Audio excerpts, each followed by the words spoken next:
guys.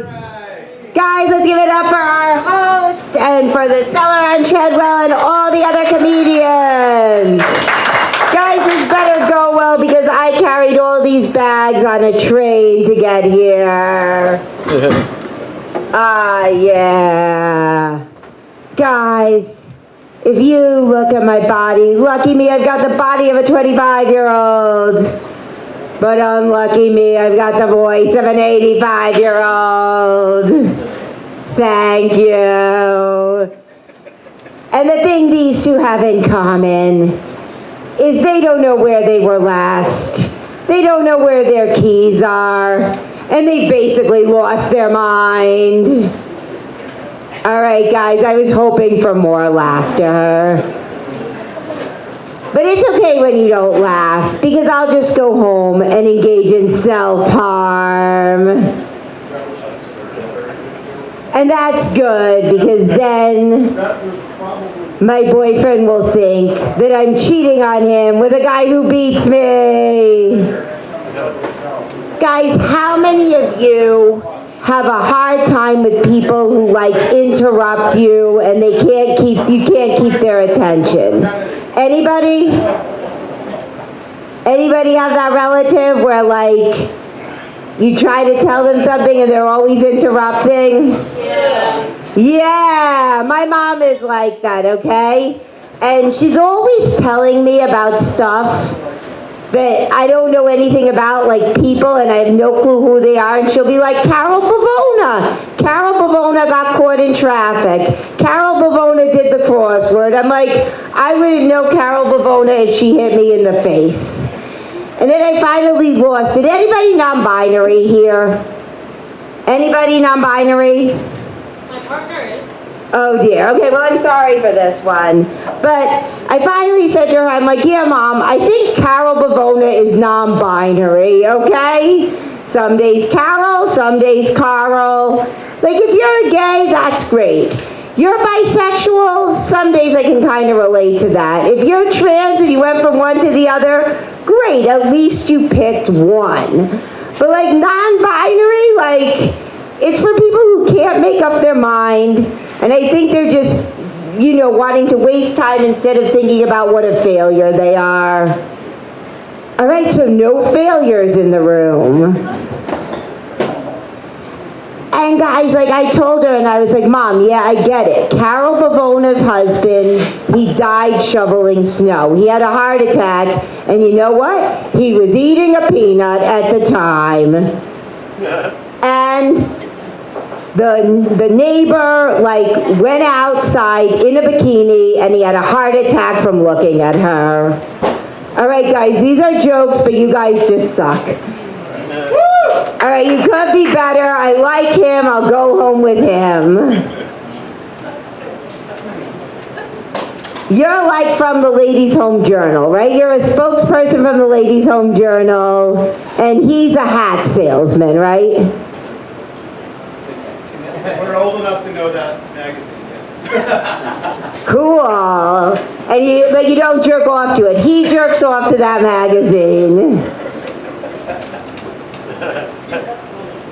Right? I saw him.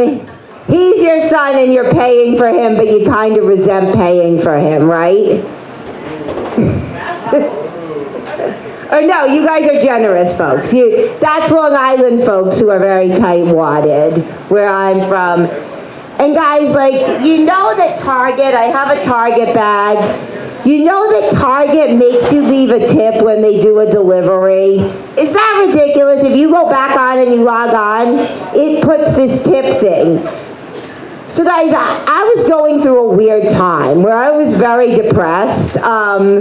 Because, people like you don't laugh at my jokes. And then I knew things were back to normal because this guy started messaging me and harassing me, and he's like, you know what?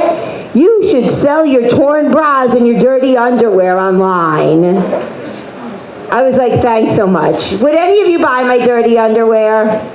Or no? Because I'm trying to figure out if that's a real thing that you can do it or if he's just making it up. This is real research, guys. You guys, I don't know about you. I think you look like a mugshot, kind of. You've done jail time, haven't you? You've done a bit of jail time? I write women in jail, but never been in jail. What? I write women in jail, but never... What, are they like your girlfriends, your imaginary girlfriends? Yep. Excellent. And like you are like the closeted intellectual. No, you're not an intellectual at all. You're like my bad dates. You're like the kind of dates where I try to get you to talk and you don't talk at all, right? Probably.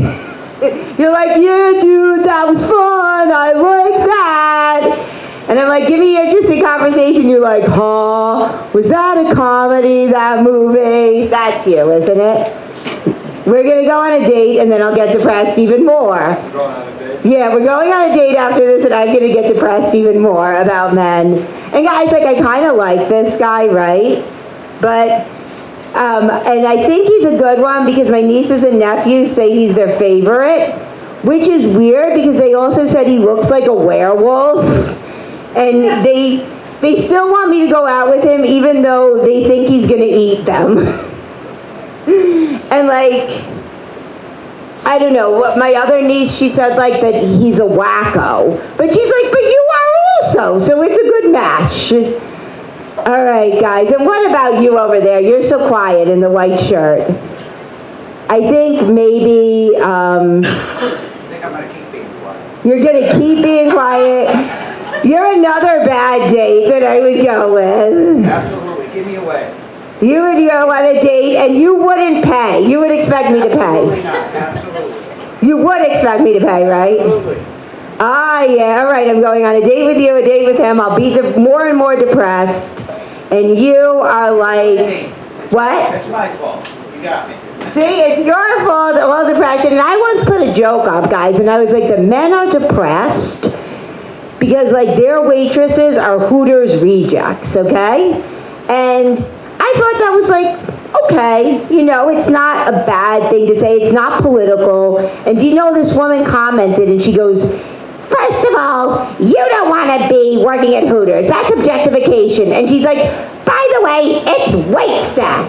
And I was like, wow, I didn't realize that saying men are happier when their waitress is attractive could be political. But I guess it is. Anybody out there? I don't know. You've hooked up with your waitress, right? Not yet. Not yet, but you're planning on. If you find one that's willing, you will, right? Yes? Yeah. Keep your options. Keep your options open. Wait, are you with her or no? No? You guys are just kind of friends, right? You're kind of friends, but like, she kind of wants something more. She wants me to follow the backbeat better? What's the backbeat? She's my drummer. Oh, but she doesn't drum on you in other ways. Yeah. Not yet, but she will. She's gonna push you to the headboard, right?